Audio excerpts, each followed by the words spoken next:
எனக்கு இந்த கேரக்டர் வந்து எனக்கு திடீர்னு விஜய் டிவிலேருந்து இந்த மாதிரி கால் வந்தது. ம். ஒரு ஆடிஷன் வாங்க அப்படின்னு சொல்லிட்டு. அவங்க ஆடிஷனுக்கு கூப்பிடல, ஃபோட்டோ ஷூட் மாதிரி. ம். அவங்க வந்து எனக்கு இந்த இந்த மாதிரி சாரி வேணும் எடுத்துட்டு வரீங்களான்னு கேட்டாங்க. ரொம்ப பழைய சாரியா இருக்கணும் மேம். ஒரு ரோட்டு கடை இது மாதிரி ஒரு பழைய சாரி எடுத்துட்டு வாங்க மேம். மேக்கப்லாம் நாங்க பண்றோம் ம். அப்படின்னாங்க. ஸோ அவங்க கேட்ட மாதிரி ஒரு சாரி எடுத்துட்டு போனோம். அங்க போனே விஜய் தான் இருந்தாரு. ம். அவர் தான் ரைட்டர் இல்லையா? அவர் தான் இருந்தாரு. போன உடனே என்ன கதை சொல்லுவாருன்னு பார்த்தா, மேம் ஃபர்ஸ்ட் ரெடி ஆயிடலாமான்னு. ம். ஏய் நான் எதுக்கு வந்திருக்கேனே தெரியல. திடீர்னு ஃபோட்டோ ஷூட் ஒண்ணுமே கதை சொல்லல, ஒண்ணுமே சொல்லல. மேம் ரெடி ஆயிடலாம். நம்ம அப்புறம் பண்ணலாம் அப்படின்னு ம். சொல்லிட்டு ரெடி ஆனதுக்கப்புறம் ஒரு ஃபோட்டோ ஷூட் மாதிரி, ஒரு வீடியோ ஷூட் மாதிரி ம். அவரு ஒரு சின்னதா ஒரு சீன் மாதிரி இருந்துச்சு. அத நாங்க பண்ணோம். பண்ண உடனே எல்லாம் பண்ணி முடிச்சதுக்கப்புறம், மேம் எப்படி இருந்தது உங்களுக்கு? அப்படின்னு. என்ன ஸ்டோரி என்னன்னே ஆ. தெரியலையேன்னும்போது, அப்ப அவர் உடனே சொன்னாரு.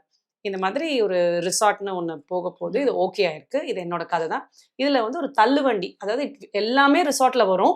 ஒரே ஒரு போர்ஷன் மட்டும் ஃபுல்லா நைட் போர்ஷன்ஸ் ஒரு தள்ளுவண்டி கடை ம். வரும். எனக்கு அதுல வந்து நீங்க பண்ணணும். அந்த மாரி ஒரு ரோல் தான் இது அப்படின்னு சொல்லிட்டு, ஒரு பவானி அக்கான்னு ஒரு கேரக்டர் இருந்தாங்க. அப்போ வந்து எனக்கு ஒரு டவுட் இருந்தது. லைக் நானும் என் ஹஸ்பண்டும் தான் போனோம் அப்போ. அப்ப அவர் கேட்டாங்க.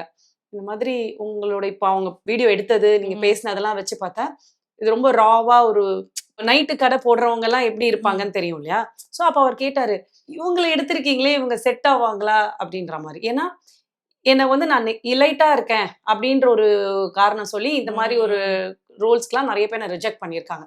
அப்போ இந்த விஜய் ப்ரோ சொன்னது வந்து, என்ன எப்பவுமே இந்த தள்ளுவண்டி இருக்கிறவங்கலாம் அப்படியே டார்க்கா அப்படிதான் ம். இருக்கணுமா? டயர்டா இருப்பாங்க. Yes of course. ஏன்னா அவங்க மார்னிங்லேருந்து ஒர்க் பண்றாங்கன்னா, அந்த ஒரு டயர்ட்னஸ் இருக்கும். ம். அடுப்புலயே இருக்கிறாங்க, காலையிலலாம் வேலை ம். செய்வாங்க. ஸோ அந்த கண்ணு கீழலாம் அந்த ஒரு கருவளையம் இருக்கும். கொஞ்சம் அந்த ம். ராவா, ரஃப்பா இருப்பாங்க. அதெல்லாம் ஓகே. பட் நாட் நெசசரிலி அவங்க அப்படியே டார்க்கா அப்படிதான் ம். இருக்கணும்லாம் அவசியம் கிடையாது. இந்த மாரி ஒரு ஸ்ட்ரக்சர்லயும், இந்த மாரி ஒரு இதுலயும் இருக்கலாம். எனக்கு இவங்கள ரொம்ப பிடிச்சுச்சு. எனக்கு இவங்க பண்ணா நல்லா இருக்கும்னு ம். தோணுச்சுன்றதுக்காக கூப்பிட்டாங்க.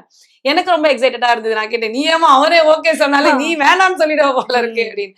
அப்புறம் எனக்கு பிடிச்சிருந்தது கேரக்டரா.